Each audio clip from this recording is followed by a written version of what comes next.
So week two, we're moving right along. It continues to be a lot of stuff to work through this term. Some basic facts about the Earth and then some kind of major concepts.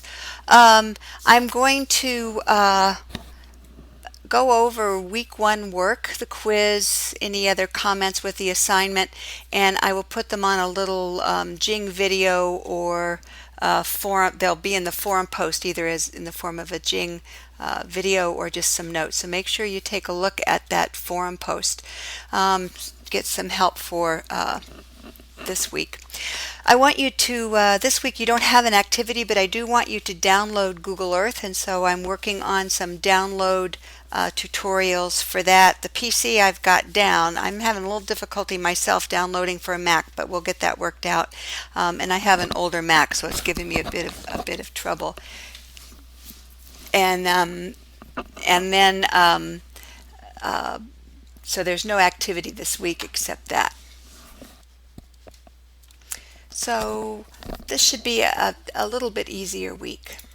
So just in general, when we're looking at the configuration of the solar system and ours, we're the third rock from the sun. So there we are. We're pretty small. Current theory says that the planet was created, or the solar system was created from this Big Bang explosion, and all of that dust and gases accreted or kind of got stuck together from gravitational pull into kind of solid bodies. And we are about 92 million miles from the sun. It takes about 8.5 minutes for sunlight to reach the Earth. And we're estimated the Earth itself is about 4.5 billion years old. So it's really interesting. I have no concept of a billion years, so I found this cute little thing online that if you took a roll of toilet paper, about 400 sheet roll of toilet paper, and each and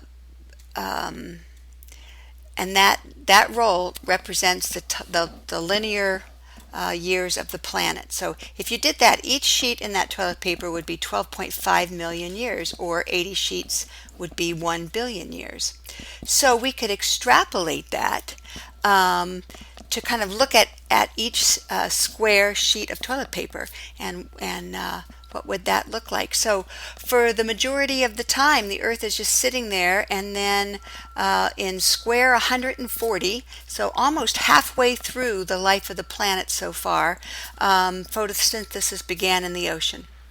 And then by the time you got to square 348, so you're almost at the end of the roll of toilet paper there. You got 52 squares left. You've got multicellular organisms, first plants at 359 squares. The age of dinosaurs began about 380 squares. And the total mass extinction, 394 squares. And then here we go, that very last square. If you take that last square, that's all the time that human or human-like species has been on the planet. So 1/400th of, and not even that, it's like 3 centimeters from the end of that last square is where the first humans started out. The first Homo sapiens at 1 millimeter, what is that, like half a thumbnail or something? And then recorded human 10,000 years before present is kind of when civilization as we know it began, is just one, I think it's even a tenth of a millimeter. Sorry, I lost that bit. 0.01 from the end of the toilet paper. So we've done a lot in very little time. So I just thought that was fun. The shape of the Earth, we think of it as a sphere, but actually it's an oblate spheroid. It's somewhat flattened so that from pole to pole it's a little bit smaller or shorter, and it's wider along the equator because of centrifugal force as we rotate on our axis. From the North Pole all the way through the south, it's about 24,859 miles, but around the equator just a little bit longer, of 2495. So when we think about the Earth, we're having two kinds of motions. Actually, three. There's a wobble, but we're not going to talk about the wobble right now.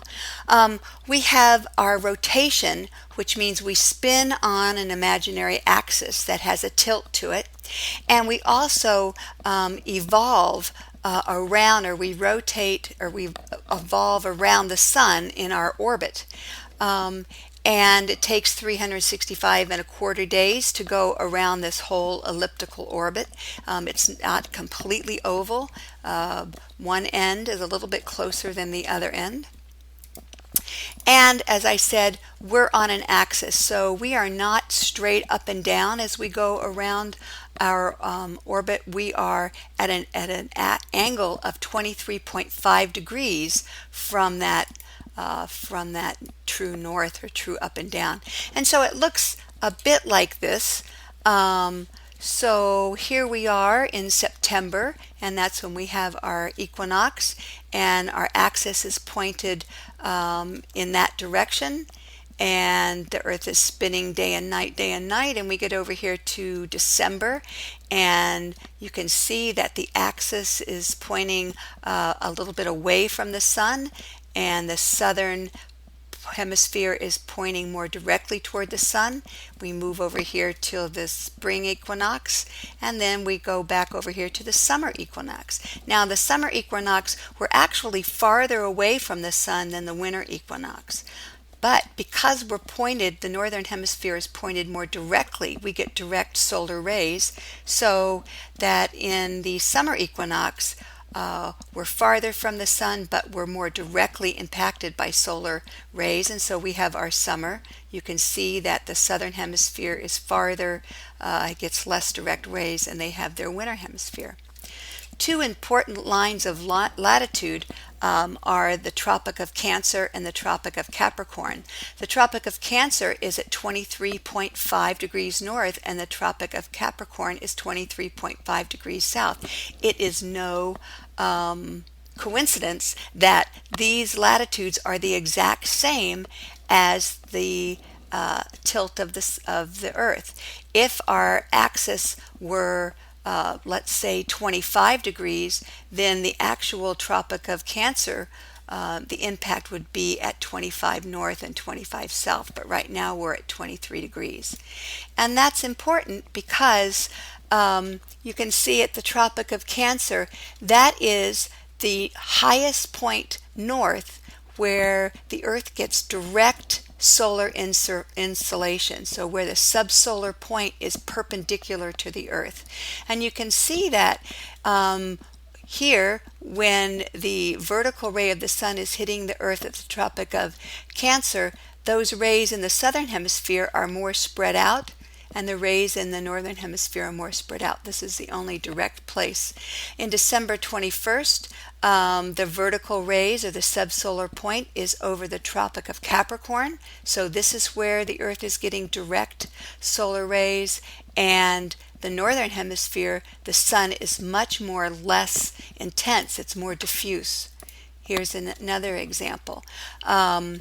A little bit cloudy, but here you have the solar insolation coming right at 23.5 degrees. There's less atmosphere for the sun to go through. The rays itself are spread out less. In the northern hemisphere, farther north, the rays have to go through more atmosphere, so it absorbs some of the solar insolation, and the rays are spread out over a longer area. And here's just kind of another example of how you get those oblique or diffuse rays and you get direct rays. So twice a year on the equinoxes, the sun is directly over the equator, and you get direct sun twice that time. So that's the reason for the seasons. We have solar insolation. Let me go back to this other example here. Wait a minute. Where'd it go? So even though we are farther away from the sun in the summer, because the Earth is pointed more directly at the sun, we get those direct rays. In the winter, we're pointed farther away from the sun, we're angled away, and we get more diffuse or spread out rays. So that's the first part of this lecture. The second part will go through some definitions of systems and open and closed systems.